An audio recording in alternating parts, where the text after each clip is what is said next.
Meus amigos e minhas amigas, brasileiros e brasileiras, sejam bem-vindos. Mais um vídeo do canal do Marcelo Rezende, repercutindo, graças aos céus, depois de muita emoção, depois de muito perrengue, a classificação da seleção brasileira para as oitavas de final da Copa do Mundo. Depois de muito sofrimento, depois de sair atrás do placar, o Brasil conseguiu virar um jogo e se classificar para a próxima fase. O pior já se passava pela minha cabeça, apesar de acreditar muito que o Brasil fosse capaz de virar o jogo na segunda etapa, como bem aconteceu. Este vídeo vamos repercutir a vitória sobre o Japão, o que aconteceu no jogo, trazer os personagens da partida, Bruno Guimarães, Vinícius Júnior, o Ryan. Tem um vídeo, uma foto dele muito parecida, inclusive, com uma foto que foi tirada do Pelé em 1970. Aí, o vascaíno emocionado. Vamos falar dessa imagem, vamos falar do jogo do Ryan também. Vamos trazer aqui as falas do Ancelotti, a avaliação dele na coletiva de imprensa sobre o jogo do Brasil, né, depois de um primeiro tempo ali mais tumultuado, mais complicado, com o Japão saindo na frente do placar, e depois o Brasil mais uma vez conseguindo, assim como aconteceu contra o Marrocos, tem aí algumas semelhanças até, o Brasil conseguiu empatar a partida e agora virar o jogo, né, o que nos colocou nas oitavas de final, graças a Deus. Vamos repercutir então esse jogo agora, trazendo inicialmente, e é bom já falar, né, que a Alemanha foi eliminada para o Paraguai, uma seleção sul-americana, latino-americana, colocando a Alemanha, uma seleção europeia, para voltar para casa. Isso para mim é muito gostoso, amo quando isso acontece. Então vamos começar aqui com um breve chaveamento da Copa do Mundo, para a gente trazer o caminho do Brasil, que vai jogar agora no próximo domingo às 5 horas da tarde, e vai pegar a Costa do Marfim ou a Noruega. A seleção brasileira tem um caminho mais complicado do que, por exemplo, a Argentina, que está ali na mesma chave, mas no grupo abaixo, no bloco abaixo, que passando todas as duas, elas se enfrentam na semifinal. Então o Brasil aí tem um caminho, em tese, né, teoricamente, mais complicado do que a Argentina, porque a Argentina vai pegar Cabo Verde, que é uma grande surpresa dessa Copa, mas a Argentina tem totais condições, assim, é super favorita contra Cabo Verde. Depois pode pegar a Austrália ou Egito, né, e depois na parte de baixo, né, Suíça, Argélia, Colômbia ou Gana. Né, é mais complicado o caminho do Brasil, que pode pegar a Noruega do Haaland, né, e numa chave que tem México e Equador, que o México dono da casa, Inglaterra, para poder, na próxima fase, a Argentina tem mais aí um caminho mais tranquilo para jogar do que a própria seleção brasileira. Então agora o Brasil espera o confronto entre Costa do Marfim e Noruega para poder decidir, para poder ver quem vai enfrentar no próximo domingo. Como eu bem falei, a Alemanha está eliminada da Copa do Mundo, perdeu para o Paraguai nas disputas de pênaltis, inclusive o Paraguai poderia ter vencido já nos 5 pênaltis iniciais, porque a Alemanha teve 2 chances, o Paraguai teve 2 chances de fechar o resultado, fechar o placar, conseguiu perder as 2, e aí foi para o mata-mata, né? O 6º pênalti, quando o Paraguai finalmente conseguiu, depois de a Alemanha perder mais um, conseguiu se classificar. Uma classificação histórica para o Paraguai, um grande resultado para os paraguaios, que tem aí o Galarça, ex-jogador do Vasco, ex-volante do Vasco, num grande momento nessa Copa do Mundo, inclusive. Tá? Um momento físico muito impressionante, corre o campo inteiro, força física, um grande pilar da seleção paraguaia. Então jogam depois França e Suécia, África do Sul e Canadá. O Canadá já está classificado, né? Eliminou a África do Sul ontem. Holanda e Marrocos, Portugal e Croácia, Espanha, Áustria, Estados Unidos e Bósnia, Bélgica e Senegal. Dito isso, a gente vai começar a repercutir o que o Ancelotti disse na coletiva de imprensa e o que ele achou da vitória da seleção brasileira, abordando as dificuldades. Vamos trazer então o que disse o Carlo Ancelotti para poder sobre a vitória do Brasil. Vamos lá. A primeira parte era tentar ter superioridade no meio-campo com os 4, né? Ali, Vinícius Júnior, Matheus Cunha, o Ryan, a chegada ali do Bruno Guimarães, do Paquetá e tal. Buscar o jogo entre as linhas e filtrar passe para os atacantes. Não saiu porque eles estavam muito fechados no campo. Mudamos no intervalo para ter mais cruzamentos. O planejamento do primeiro tempo, que era infiltrar por dentro, não funcionou, muito pela qualidade do Japão. Depois mudamos para ter mais força na área e cruzamentos, e cruzamos mais. É importante trazer isso, porque isso fala inclusive sobre o jogo do Vinícius Júnior e do Ryan, principalmente na primeira etapa, porque o Brasil, né, e aí eu pensei justamente nisso no primeiro tempo, esse movimento do Ryan por dentro, meio que ficando muito próximo do Matheus Cunha, na parte interna do campo, isso só pode ter sido treinado, só pode ter sido um pedido né, trabalhado pelo Carlo Ancelotti, porque nada explicava aquele bolo que ficava no meio de campo, na entrada da área do Japão, com o Vinícius Júnior, Matheus Cunha, Ryan, porque não tinha profundidade e aquela defesa de 5, né, a linha de 5, a última linha do Japão de 5, congestionava tudo. Um paredão defensivo do Japão. O Japão se fechou muito bem, né, nessa linha de 5 e 3-2, porque o Brasil não conseguia. A dificuldade do Brasil não...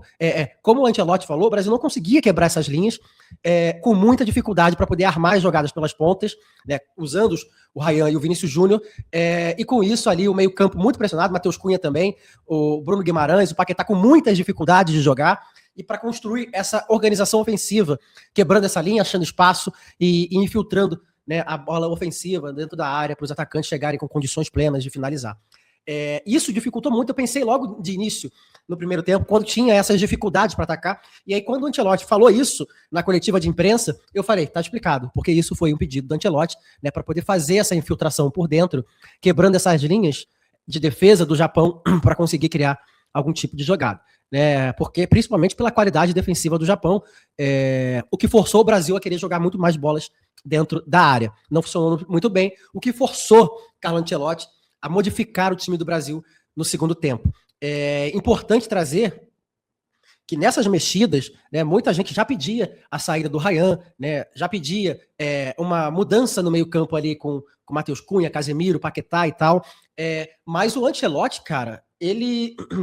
Inclusive a entrada do Neymar, né? A torcida no segundo tempo gritou o nome do Neymar. Não digo que todos os técnicos seriam assim, igual foi igual essa atitude do Ancelotti. Mas ele manteve a ideia dele de jogo e não tirou Matheus Cunha, inicialmente, né? Depois de o Brasil ter um início do primeiro tempo muito complicado. Ele não tirou o Matheus Cunha, não tirou o Ryan e não tirou o Casemiro, mesmo que o Casemiro tenha errado, né, ali na marcação. Estivesse muito difícil a situação do Casemiro no campo, no jogo, porque ele já tinha tomado um cartão amarelo numa falta que ele fez no primeiro tempo, e depois, no contra-ataque do Japão, muito parecido até com o contra-ataque do jogo contra o Canadá, do gol que o Brasil sofreu contra o Canadá, o Casemiro ficou para trás, ficou impedido de fazer a falta, porque já tinha um amarelo, se ele faz a falta ia ser expulso, e não conseguiu chegar, não conseguiu bloquear a ação ofensiva do Japão no momento do gol. Então esses jogadores eles foram muito questionados, né, a atuação deles. O Ryan esteve sumido no primeiro tempo, o Vinícius Júnior também tentou um pouco mais, mas também não conseguiu criar. E o Ancelotti, não que eu pedisse, né, a saída do Vinícius Júnior, pelo contrário, mas houve comentários de que esses jogadores não estavam bem, e o Ancelotti manteve, inclusive, assim, eu achei certo ele manter o Vinícius Júnior, mas, por outro lado, se ele tirasse o Ryan e o Casemiro, eu também teria entendido, porque eles não jogaram, muito por conta também do que, pela visão do Ancelotti, a culpa não era desses jogadores, mas principalmente pelo esquema de defesa montado pelo Japão, e aí ele manteve esses jogadores para o segundo tempo, né? Mesmo depois do Casemiro ter sido muito criticado pela atuação dele no primeiro tempo. O Ancelotti não viu dessa forma e manteve o jogador, e a gente tem aí os roteiros que o futebol nos prepara, né, indo do inferno ao céu. Dentro da mesma partida, o Casemiro, que falhou, ele que vai fazer o gol do empate da seleção brasileira no cruzamento, sozinho, subiu mais alto que todo mundo, e graças essa qualidade, inclusive, que o Casemiro tem, ele faz muitos gols de cabeça na Premier League, é importante. O Ancelotti elogiou também essa característica do Casemiro, e graças a isso a gente conseguiu empatar, né, e o Casemiro ali meio que se redimir da péssima partida que ele havia feito no primeiro tempo. A gente tem que entender, eu acho que o Carlo Ancelotti ele tem que entender toda essa situação do Casemiro em campo, porque fisicamente ele demonstra ter nítidos problemas. Não consegue acompanhar em jogadas de velocidade do ataque adversário, tem problemas de chegar junto, porque está sempre atrasado, e aí toma amarelo, aí a dificuldade que vai pro restante da partida, pro setor defensivo, e isso tem que ser avaliado pelo Carlo Ancelotti. Não sei se vai colocar o Fabinho, se vai colocar o Danilo Santos, mas isso deve ser considerado pelo treinador. Uma dificuldade imensa que o Casemiro estava no jogo do Brasil hoje, na saída de bola errou muitos passes, estava perdido em campo, inclusive teve um lance que ele deu uma porrada no Lucas Paquetá, no primeiro tempo, que o Japão afasta uma bola, e uma bola em que tá Paquetá e Casemiro íntegros, sozinhos na jogada, o Casemiro simplesmente joga o Paquetá pro alto, né? Enfim, depois, no segundo tempo, obviamente, como eu citei, ele foi importante para poder o Brasil empatar o jogo e depois ter condições de virar. Mas isso precisa ser avaliado pela comissão técnica, porque o Casemiro já não tem mais o vigor físico que tinha de anos atrás, e isso deve ser considerado, não sei se para ser substituído, não sei se para entrar o Fabinho, não sei se para entrar o Danilo Santos, mas isso precisa ser trabalhado pela comissão técnica do Carlo Ancelotti. Apesar desses erros da seleção brasileira, a troca de passes complicadas no primeiro tempo, o Japão, eu disse que foi um jogo parecido contra o jogo de Marrocos, não apenas, o Marrocos atacava a defesa do Brasil, né? O Marrocos tinha uma linha muito alta e impedia que o Brasil saísse com mais tranquilidade na armação de jogadas. O Japão não, o Japão já baixou mais as linhas e deixou o Brasil ter mais posse. O Brasil teve mais posse, mas mesmo com uma grande quantidade de posse de bola, a seleção brasileira tinha uma dificuldade imensa, porque o Japão abaixou as linhas e teve essa linha de 5-3-2, dificultando muito o ataque da seleção brasileira, forçando erros, bolas divididas, passes forçados, que a seleção brasileira não havia necessidade de fazer, porque todos os jogadores, pontas, os meias, né, os atacantes enfiados ali entre os zagueiros, os meio-campistas do Japão, não tinham espaços para jogar. Então, a dificuldade imensa do Brasil, o Japão forçou muito o erro da seleção brasileira. E aí, esses erros, o Ancelotti confirmou, falou dessas dificuldades e também disse das soluções que ele achou para poder o Brasil virar o jogo. E aí eu trago o que ele disse, mais uma vez, na coletiva de imprensa, né, sobre essa vitória da seleção brasileira e as soluções que ele teve para o segundo tempo. Acho que, até agora, este jogo foi o mais completo. Tivemos problemas no primeiro tempo para criar oportunidades. Afinal, o Japão estava muito fechado, como eu disse. Buscamos soluções, com cruzamentos e mais presença na área do segundo tempo. Acho que houve evolução. Se tivemos problemas hoje, buscamos soluções. E essas soluções, nós podemos refletir na manutenção do Ryan, na manutenção do Vinícius Júnior em campo. Não que alguém tenha pedido a saída do Vinícius Júnior, igual foi, por exemplo, a saída do Ryan para a entrada do Luiz Henrique, por exemplo. Mas o Carlo Ancelotti, ele manteve o Vinícius Júnior, manteve o Ryan e o esquema de jogo da seleção brasileira. E isso, inclusive mantendo o Matheus Cunha e mantendo o Casemiro. E isso foi um grande... ele bateu no peito e reconheceu, né, a importância desses jogadores, a capacidade desses jogadores, né, porque se eles saem, principalmente o Ryan, o Vinícius Júnior dificilmente ele ia sair porque ele é o principal jogador do Brasil, mas principalmente o Ryan, principalmente o Casemiro, o Matheus Cunha, se eles saem, eles podem ter uma saída ali com um sentimento de frustração. E isso, para a sequência da Copa do Mundo, seria um pouco ruim, seria ruim para esses jogadores, né? Em termos, a frustração, ela geraria ali uma certa falta de confiança para esses atletas. Apesar de cada um saber lidar de maneira diferente, né? Matheus Cunha já é mais experiente, Casemiro já tem 34 anos, né? Tem uma carreira muito grande na Europa, né? Importantíssima no futebol internacional. E o Ryan, que é o mais jovem, né? E que é o que precisa ter mais aí cuidado em termos de experiência, né? Essa proximidade.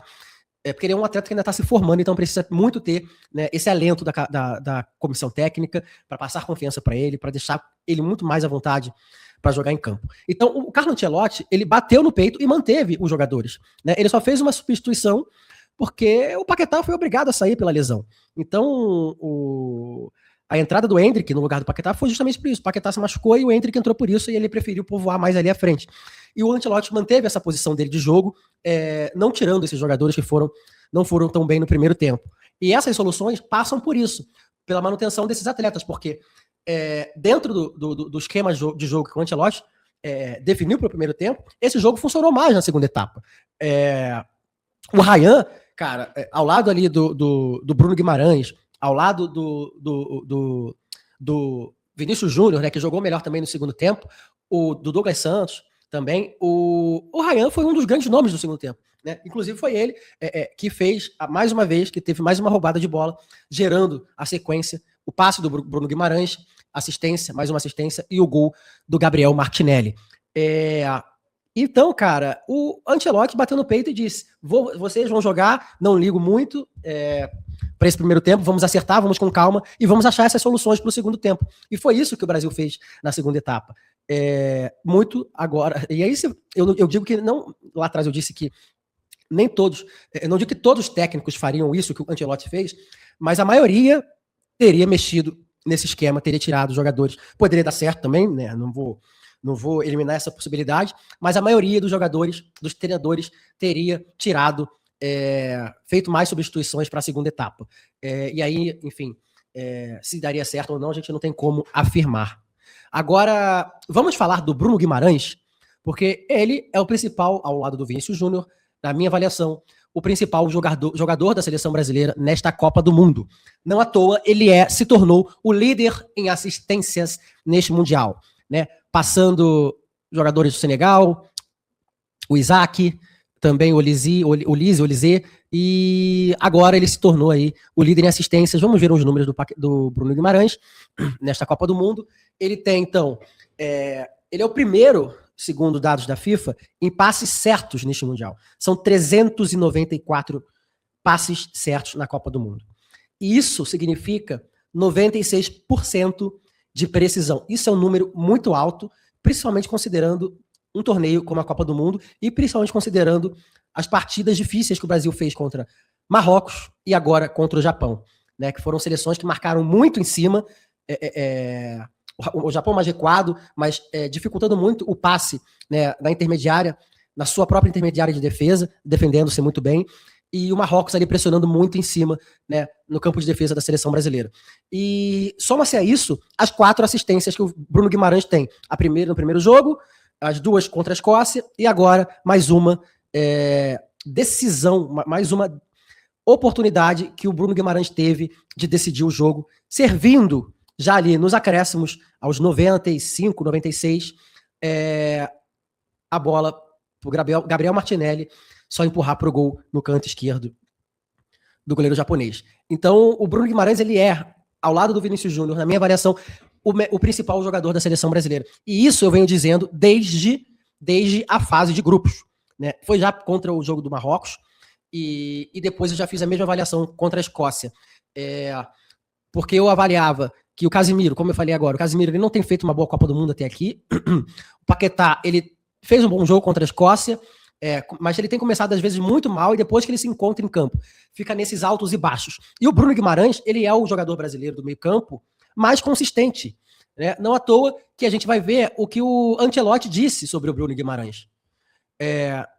Bruno é um jogador muito importante, muito contínuo no jogo, sempre tem boa participação defensiva e ofensivamente. Deu uma assistência fantástica, estou muito feliz porque Bruno tem um grande coração, um coração muito grande, né? O Ancelotti, portanto, destaca a importância que o Martinelli, o Gabriel, o Bruno Guimarães tem no ataque e na defesa. Essa construção ofensiva e principalmente pensando numa solidez defensiva que o Brasil, a seleção brasileira, ainda busca neste Mundial. Em alguns momentos, a seleção brasileira ainda deixa muito espaço no meio campo quando esses jogadores, quando o adversário consegue achar espaço, criar jogadas, como foi contra Marrocos e como foi agora contra o Japão. O Brasil ele tem que minimizar esses erros, diminuir esse espaço do adversário no meio campo, porque não vai ser sempre que a gente vai conseguir virar jogos, né?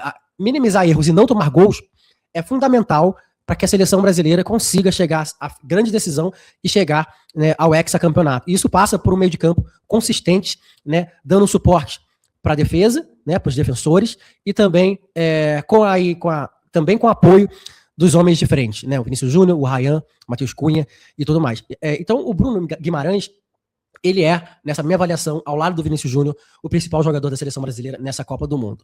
E aí vamos trazer um post do Bruno Guimarães nas redes sociais, né, uma foto em que ele tem um carrossel de imagens, e essa é uma que ele comemora quando o Brasil vira a partida, né? Um jogo com a cara do nosso país, ele disse na legenda, na vontade, na raça e na emoção. E como um bom brasileiro, nós não desistimos nunca. Eu amo ser brasileiro, orgulho de nós. Mais um passo rumo ao nosso sonho. Obrigado pelo apoio, torcida brasileira. Vamos Brasil, te amo Jesus, obrigado por tudo. Aí tem uma mensagem religiosa e aí demonstra, né, essa vontade, principalmente pelo Hexa, né? Não vamos desistir nunca, né? Esse amor pelo Brasil, o orgulho de ser brasileiro, que era até atrás de pouco tempo muito criticado na música. Eu sou brasileiro com muito orgulho, com muito amor, na música da torcida brasileira, e graças a Deus isso tem mudado, isso tem se colocado de uma outra maneira nas arquibancadas, principalmente pelo movimento verde e amarelo, que também outrora já foi muito criticado. Enfim, aí o Bruno Guimarães, o seu post com o comentário do Lucas Paquetá, te amo, amigão, sou seu fã, do Vinícius Júnior e também do Gabriel Peck, ex-Vascão da Gama.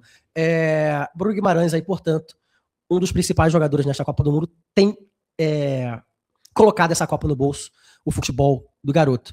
Cara, e fico muito feliz porque depois o Brasil precisa do Bruno Guimarães. A gente não tem alguém no elenco do Brasil hoje com essa qualidade que o Bruno Guimarães tem de sair jogando, né, de trás e levar a bola até a frente para a construção de jogadas. O Bruno Guimarães, então, vive um grande momento com a camisa da seleção da Copa. Avançando, vamos falar de Vinícius Júnior. Vamos também ver o que o Vinícius Júnior postou nas redes sociais, no Instagram dele. Cara, esse gol, grande defesa do goleiro japonês, esse gol, assim, é um crime também não ter entrado. Assim como eu falei no jogo anterior, aquela bola do Ryan não ter entrado depois de ele dar um lençol no defensor da Escócia e chutar em cima do goleiro, esse gol seria um golaço. Um lance que ele dá uma caneta, invade a área, passa por defensores, né, ele dribla os defensores japoneses e chuta na saída do goleiro. Cara, defesaça, tá? Foi uma defesaça e a bola depois toca na trave. Cara, deveria ter sido gol. Deveria ter sido gol pela beleza que seria e pelo Vinícius Júnior. Cara, um gol que ele já tá nesse panteão, mas um gol que colocaria, né, ele de vez neste panteão mais alto, nesse ranking mais alto da Copa do Mundo. Então, essa bola não ter entrado foi um crime. O Vinícius Júnior disse: estamos vivos e querendo mais. Isso é para Brasil. Esse foi o depoimento do Vinícius Júnior, que no primeiro tempo, assim como o Ryan, não teve um grande jogo, tentou mais do que o Ryan, e no segundo tempo o Brasil conseguiu atuar mais ofensivamente, e o Vinícius Júnior apareceu muito bem, quase fez esse golaço na segunda etapa. O Endrick também comentou, é ele mesmo, o Big Seven, Gabriel Martinelli, autor do nosso gol da vitória, que entrou muito bem, inclusive, dando condições de ataque, fazendo ali dobradinhas com o Vinícius Júnior, com o Bruno Guimarães, entrou muito bem o Gabriel Martinelli, e não à toa fez um grande gol, né? Fez o gol da virada da seleção brasileira, tirando do goleiro japonês. Agora, nós vamos seguir. O Bruno Guimarães, inclusive, comentou, né? Vamos, irmão, a postagem do Vinícius Júnior. Vamos seguir e falar do Ryan, que eu disse que a gente ia comentar. A gente também, depois do Ryan, a gente vai comentar sobre a repercussão internacional da vitória da seleção brasileira. O Ryan, o repórter Rafael Ribeiro, o fotógrafo Rafael Ribeiro, postou, clicou o Ryan logo depois da vitória do Brasil contra o Japão. Obviamente, você já associou essa imagem, né? Obviamente, você já entende por que eu coloquei essa foto do Ryan. Para comentar o jogo dele, claro, principalmente a atuação dele no segundo tempo, mas também para trazer, aí vocês vão dizer, o Vascaíno emocionado, também emocionado, né? Porque o meu carinho pelo Ryan, eu gosto muito do Ryan. Pro Vascaíno, o Vascaíno elogia, o Vascaíno valoriza muito uma cria da colina.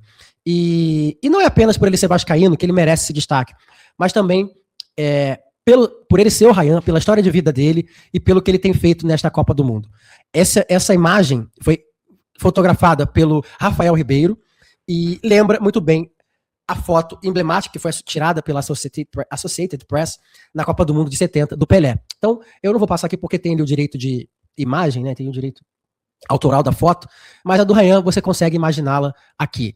Essa foto do Ryan, eu não preciso nem colocá-la aqui pelo direito autoral, você já imagina que é o Pelé na Copa do Mundo de 70 após o Brasil ganhar o tricampeonato. A foto que o Pelé é carregado pelos torcedores que entram em campo para poder carregá-lo, venerá-lo, dizê-lo, colocá-lo no pedestal de rei. E eu não estou querendo comparar jamais o meu carinho, mesmo o meu carinho como vascaíno, pelo Ryan, eu não fico cego por isso. Mas essa foto não é para comparar o Pelé com o Ryan, não é jamais, porque o Pelé ele está no patamar mais alto de todos. Mas o Ryan, nessa imagem, é muito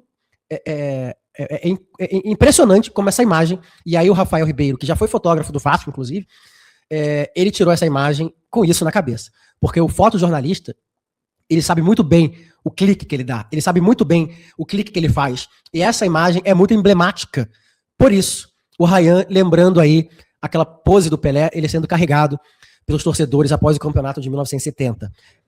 O Ryan, como eu já comentei, ele não fez um bom primeiro tempo, principalmente, menos pela qualidade do Ryan e por ele estar mal, mas pela atuação defensiva do Japão. O Japão, naquela linha de 5 lá atrás, defensiva, dificultou muito o jogo da seleção brasileira, que teve dificuldades para poder, o entrelinhas, como já comentamos nas falas do Ancelotti, no entrelinhas e achar espaço para finalização, para um passe mais em melhores condições de finalização dentro da área e tudo mais. O Ryan foi mantido pelo Ancelotti no segundo tempo. Muitos pediram, principalmente nas redes sociais, a saída do Ryan, mas o Ancelotti bateu no peito e manteve o jogador em campo. E essa é uma das grandes qualidades do Ancelotti neste jogo, porque o Ancelotti manteve jogadores que não foram tão bem no primeiro tempo para a segunda etapa, e esses jogadores resolveram o jogo no segundo tempo. Primeiro foi o Casemiro, que não fez um bom primeiro tempo, e que saiu do inferno ao céu, fazendo o gol de empate, e depois o Ryan também começou a se soltar mais, ir mais para cima, dando mais volume de jogo pelo lado direito. Inclusive é o Ryan que vai fazer a roubada de bola para o Brasil virar o jogo aos 45, 46, né, aos 50, 51 do segundo tempo. O Brasil tem um grande jogador pela ponta direita, o Ryan tem dado conta do recado e precisa ter um pouco mais de confiança, principalmente na primeira etapa, para poder ir mais para cima do adversário. Claro, ele é um jovem de 19 anos e imagino que isso é bem trabalhado pela comissão técnica, pelo Carlo Ancelotti e até pelos outros jogadores da seleção brasileira, inclusive pelo Neymar, que na volta do intervalo, a transmissão mostrou o Neymar conversando com o Ryan, passando ali toda a experiência dele, né, a referência mundial que é o Neymar, e o grande nome do Brasil hoje em dia, em termos midiáticos, né, depois do Vinícius Júnior, e também como referência técnica, mas o Ryan, ele tem que ser esse jogador lapidado com a camisa da seleção brasileira, né? Ele jogou na base do Brasil a vida toda nas divisões de base, né, enquanto mais jovem. E aí, esse momento é dele, e ele precisa ser trabalhado, lapidado pelos companheiros, pela comissão técnica, pelo Carlo Ancelotti, para ter essa liberdade de ir para cima, para ter essa liberdade de jogar bola, para ir para cima do adversário, para driblar, para tentar a jogada na frente, a arrancada, que é a característica dele. Só que nesse jogo que o Japão fez, esse estilo de jogo do Ryan no primeiro tempo foi totalmente anulado. E aí o Ancelotti fez muito bem, pelo resultado até, né? Fez muito bem em mantê-lo. Agora a gente vai seguir com a repercussão internacional da vitória da seleção brasileira. Contra a Escócia, eu já havia feito assim, já havia trazido a repercussão do Brasil, da vitória brasileira, e como deu certo, isso as pessoas, os espectadores, telespectadores, a minha audiência gosta, e eu sou jornalista, também adoro analisar a imprensa. Vamos ver então o que disse a imprensa a respeito. Deixa eu tirar isso aqui, ocultar. O que a imprensa disse a respeito, a imprensa internacional disse a respeito da seleção brasileira ter vencido o Japão. Ancelotti fez o Brasil dançar e escrever, e Screte está nas oitavas. O A Bola de Portugal, né, mais uma vez fazendo uma referência. No jogo contra a Escócia já havia falado em samba, na música. Né, então, mais uma vez, é uma referência à dança, à música, ao estilo de jogar do brasileiro. Fez o Brasil dançar, Ancelotti fez o Brasil dançar, e Screte está nas oitavas.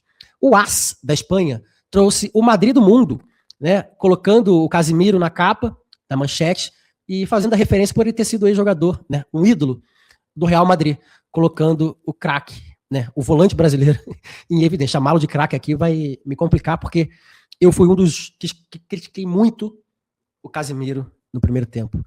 Eu fiquei enlouquecido, cara, enlouquecido.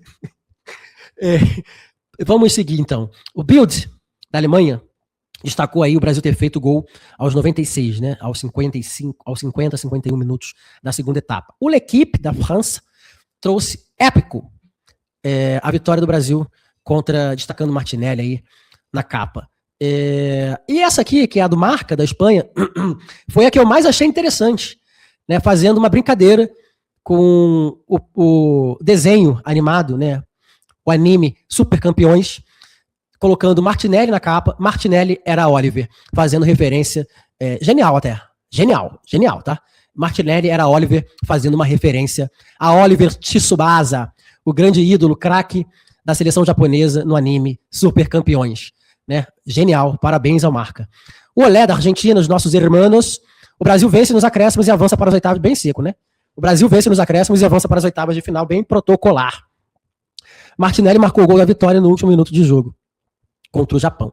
O The Athletic, que pertence ao New York Times dos Estados Unidos, o Brasil quebra os corações dos japoneses com o gol no último minuto. Como Carlo Ancelotti conseguiu isso, né? Como Carlo Ancelotti conseguiu fazer o Brasil virar o jogo. E a gente já viu aqui, já discutiu aqui esse tema. E aí o Record, também de Portugal, Brasil vence Japão com gol no penúltimo minuto dos descontos, né, dos acréscimos, e está nas oitavas do Mundial.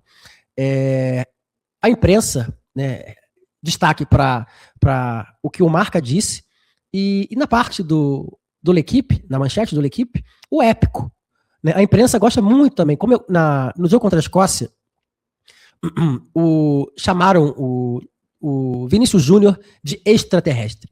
Né? Eu expliquei por que a imprensa gosta desses termos, extraterrestre, de trazer ali uma referência a algo sobre-humano, fora do alcance humano e tudo mais, para explicar, talvez não, as grandes atuações dos grandes craques do futebol mundial. E agora, o épico, ele também entra nessa mesma linha, porque traz esse tom dramático de uma partida, né? Uma coisa grandiosa, épica, e a imprensa também gosta de destacar grandes resultados desta maneira, com esse viés. O épico, com um gol dramático no último minuto, né? Sempre numa emoção muito à flor da pele, aquela tensão pela partida ir para uma prorrogação e aquele gol salvador, épico, no último minuto de jogo.